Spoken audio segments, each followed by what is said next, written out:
Très bien. Eh bien, écoutez, dans le quart d'heure qui nous reste, j'aimerais vous parler donc de la deuxième étape. Vous savez que la dernière fois, nous avions parlé de comment sortir de l'esclavage.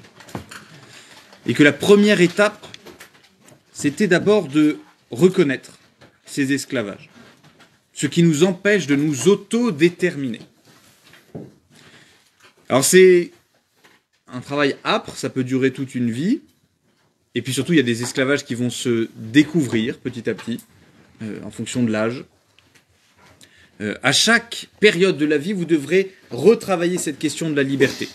Quelle liberté réelle j'ai par rapport, je ne sais pas, à ma dépression, à mon addiction, mes addictions, à je sais pas, par rapport au regard des autres, par rapport à plein de possibilités d'addiction.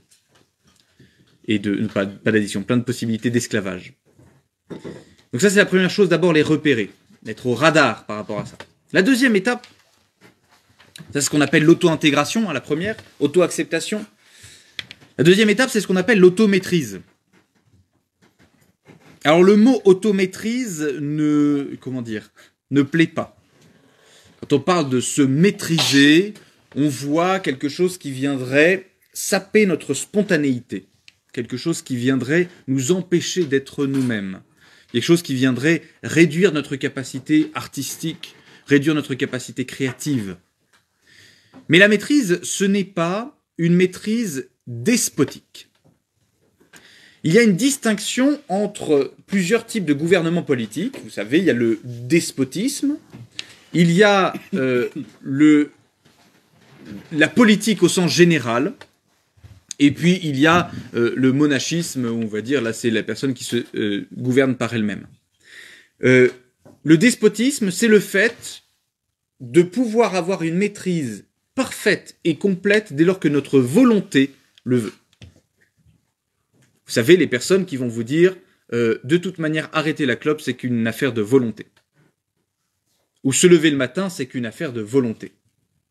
Ou quitter quelqu'un, c'est qu'une affaire de volonté. Ou sortir de sa dépression, c'est qu'une affaire de volonté. Sortir de son addiction au crack, c'est qu'une affaire de volonté. Ces personnes-là sont dans une appréciation despotique de la réalité, puisque en réalité, votre volonté n'a pas suffisamment de puissance pour imposer sa loi à l'ensemble de votre vie intérieure.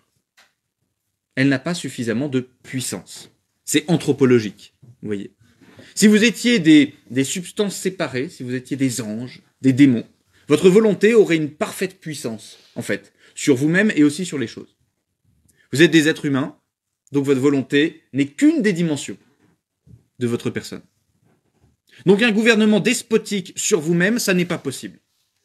Ce n'est pas parce que vous voulez changer que vous changez. D'ailleurs, vous avez l'expérience. Ce n'est pas parce que vous avez pris une bonne résolution que ça change. Les personnes qui ont voulu commencer le sport en janvier, vous savez, pour avoir un summer body en juillet, souvent on les voit plus en mars. Parce que la volonté, non, elle n'arrive pas à imposer sa loi. Oui, dès février parfois, c'est mort pour certaines personnes. Aristote le déclare, il y a quelque chose qui est de l'ordre de la démesure de vouloir être despotique avec sa vie intérieure. Il faut avoir un gouvernement politique avec sa vie intérieure. Politique, dans la tête d'Aristote, c'est un gouvernement démocratique. Démocratique. Attention, Aristote ne dira jamais démocratique, il dira république. Qu'est-ce qu'il entend par cela? Parce que, vous savez, dans un gouvernement comme le nôtre, qui est proche de l'oligarchie financière, on va plutôt être complètement illusionné sur ce qu'est la démocratie. La démocratie, c'est quoi? C'est qu'il faut que le gouvernement, entende toutes les parties lui parler et décide en sagesse quelle est la meilleure à prendre. Vous voyez? Oui, on est assez loin de ça. Et donc, il faut écouter tous les partis. Et Aristote déclare que pour ce qui est de la vie intérieure, il faut faire cela. Il faut écouter tous les partis. Ton désir te dit qu'il faut à tout prix que tu chopes telle personne en soirée. Ta raison te dit, fais attention, il a de l'herpès. Tu prends une décision. tu prends une décision.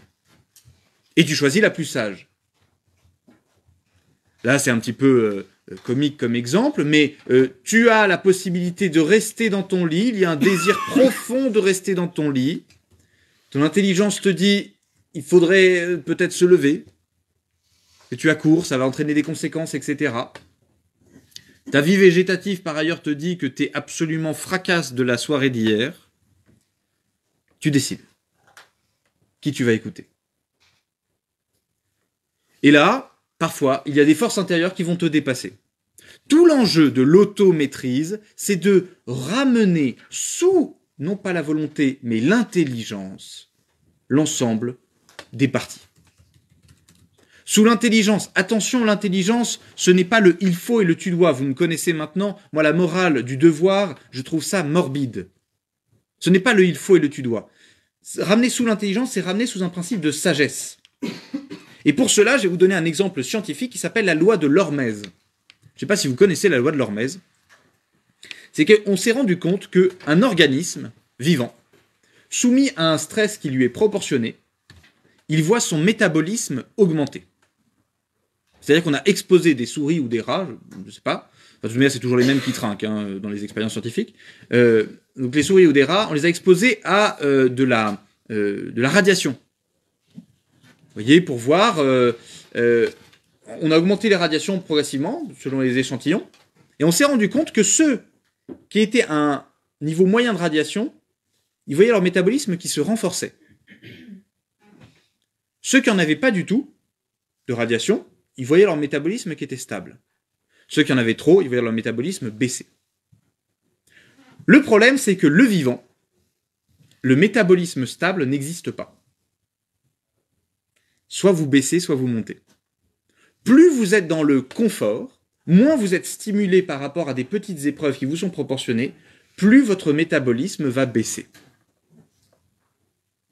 Alors vous avez certaines personnes qui décident, je ne les nommerai pas, de faire des douches froides, par exemple. Vous voyez, tous les matins.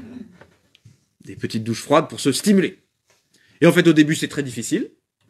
Puis après, petit à petit, ça devient de plus en plus facile. Ceux qui ont fait, vous savez, des entraînements ou ceux qui ont fait du sport, le début, c'est toujours un petit peu difficile. Et puis petit à petit, c'est de plus en plus simple. L'important, dans l'automaîtrise, c'est de repérer, vous voyez la loi de l'hormèse, donc notez-la, rappelez-vous-la, et si vous avez envie de l'intégrer. Tout organisme vivant voit son métabolisme augmenter dès lors qu'il est confronté à un stress qui lui est proportionné. La partie de la phrase la plus importante, c'est qui lui est proportionné. Le problème quand on arrive dans l'automaîtrise par rapport à nos défauts, c'est qu'on va vouloir automatiquement le résultat. C'est normal, notre volonté est faite comme ça, elle voit la fin, elle la veut tout de suite. Sans prendre en compte l'état de la personne qui doit aller à l'objectif. Et donc c'est pour ça que vous avez certaines personnes qui ne travaillent jamais depuis des années, qui n'ont jamais travaillé le soir leur cours, et qui d'un coup, d'un seul, se disent à partir de maintenant c'est 3 heures, tous les soirs, je travaille tous mes cours. Non. Ça n'est pas proportionné. Et alors c'est pénible. C'est pénible parce qu'on n'arrivera pas au résultat. Et donc il y a une espèce de cercle vicieux parce que ça ne nous est pas proportionné, on n'y arrive pas, donc on est nul. Comme on est nul, on va moins prendre de résolution, et ainsi de suite, et ainsi de suite, et ainsi de suite, jusqu'à finalement voir son métabolisme complètement baisser. Tout l'enjeu de l'automaîtrise, c'est d'essayer d'avancer pas à pas. Comme me disait mon paternel, j'aime bien dire mon paternel, ça fait genre d'une autre époque, ça fait un peu américain beauf. Comme le disait mon paternel, avance même si c'est en rampant.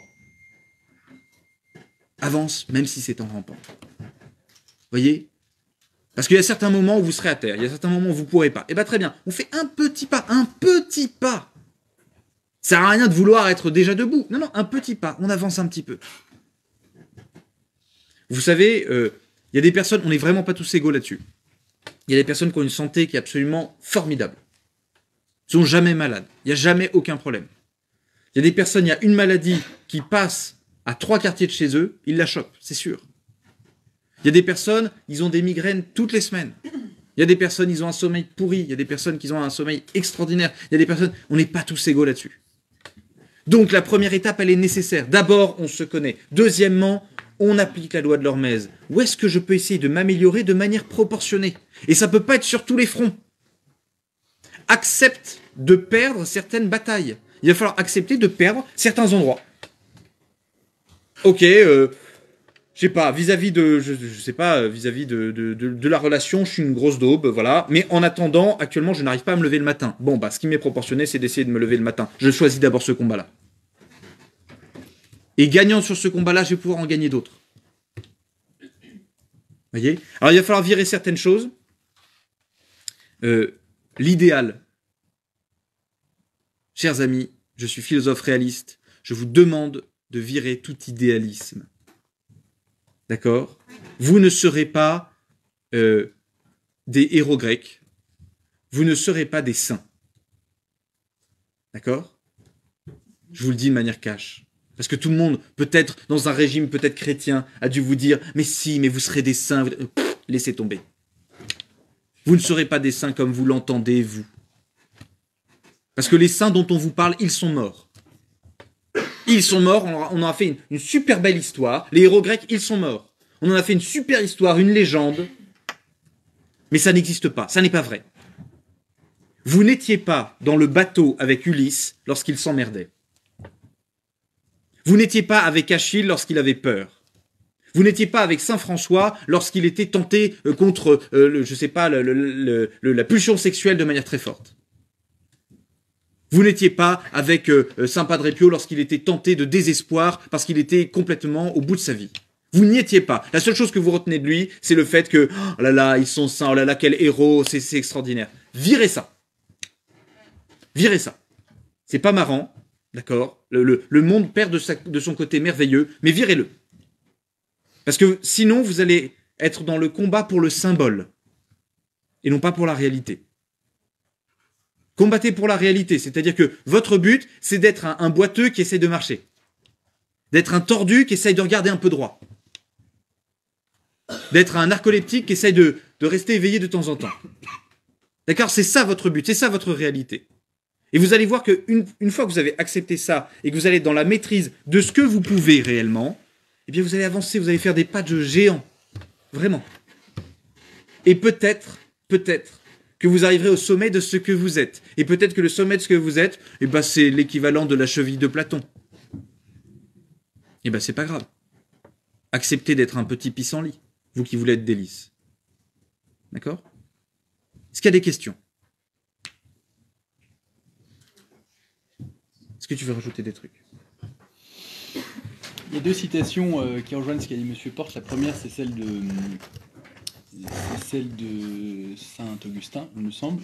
C'est-à-dire, il vaut mieux marcher en boitant sur le bon chemin que sur le mauvais chemin d'un pas ferme.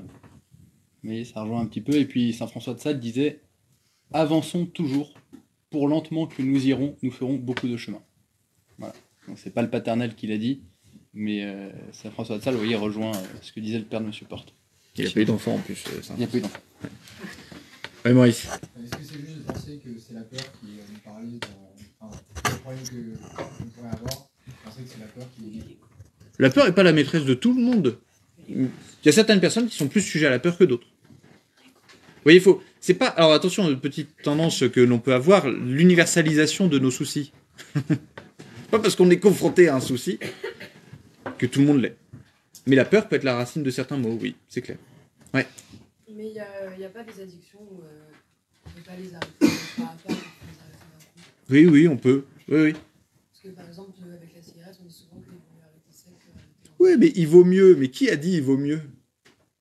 C'est comme les médecins qui vous disent, voilà, vous avez telle maladie, il vous faut tel médicament. Non, non, faut regarder le poids de la personne, faut regarder sa vie, faut regarder s'il n'y a pas d'autres médicaments, faut regarder... il vaut mieux arrêter, c'est-à-dire que toi, t'es accro à la clope, t'es accro à l'alcool, t'es accro au sexe, t'essaies d'arrêter l'alcool.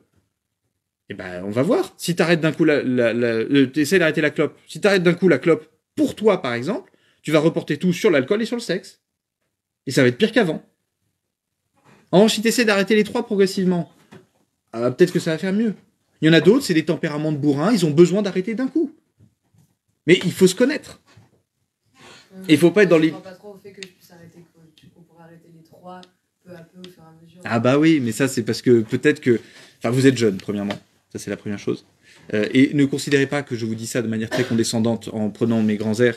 Ce que je veux dire, c'est que vous allez voir qu'il y a une complexité dans l'être humain, de caractère. Il y en a qui avancent pas du tout à la schlag. Ça ne marche pas, ça, avec eux. Ils ne marchent que à l'attrait de la finalité. Et donc il y a des personnes qui vont avoir un combat d'endurance, c'est-à-dire réduire progressivement. Mais ça va être de l'endurance. Alors qu'il y en a qui vont être sprinteurs. Ils vont arrêter d'un coup. Ça va dépendre des tempéraments. Il faut se connaître, il faut savoir ce qui fonctionne avec nous. Parce que sinon... Et parfois, ce qui fonctionne avec nous n'est pas ce qu'on voudrait qu'il fonctionne avec nous. Ouais. Ça veut dire quoi, le vous êtes jeune? Parce que vous venez de dire... non, mais... Le vous êtes jeune, c'est que dans l'expérience éducative, c'est-à-dire que moi, je pensais un petit peu comme vous, en fait, avant.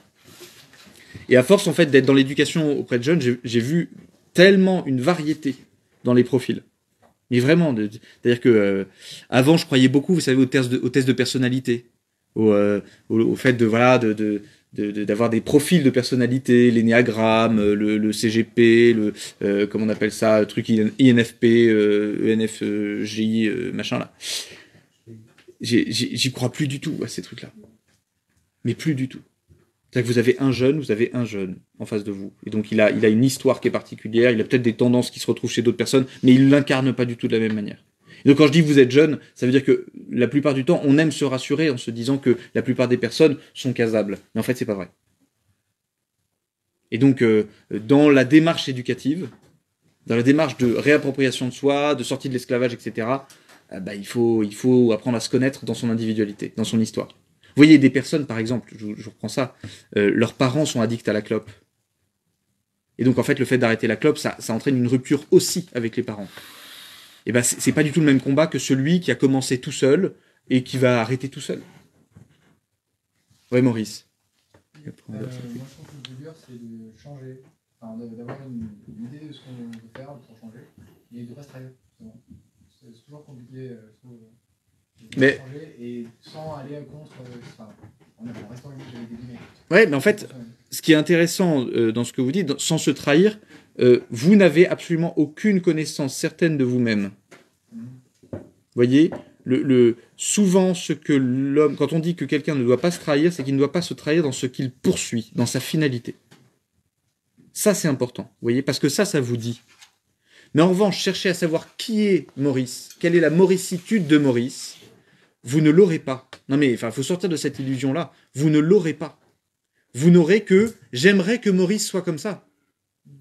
Mais en fait, vous n'avez pas Maurice. La seule chose que vous avez, c'est « moi, je veux ma vie, je veux que ça soit ça ». Oui, Clotilde.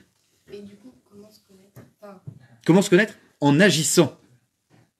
Mais si on est esclave. Eh ben voilà, il faut d'abord sortir de l'esclavage.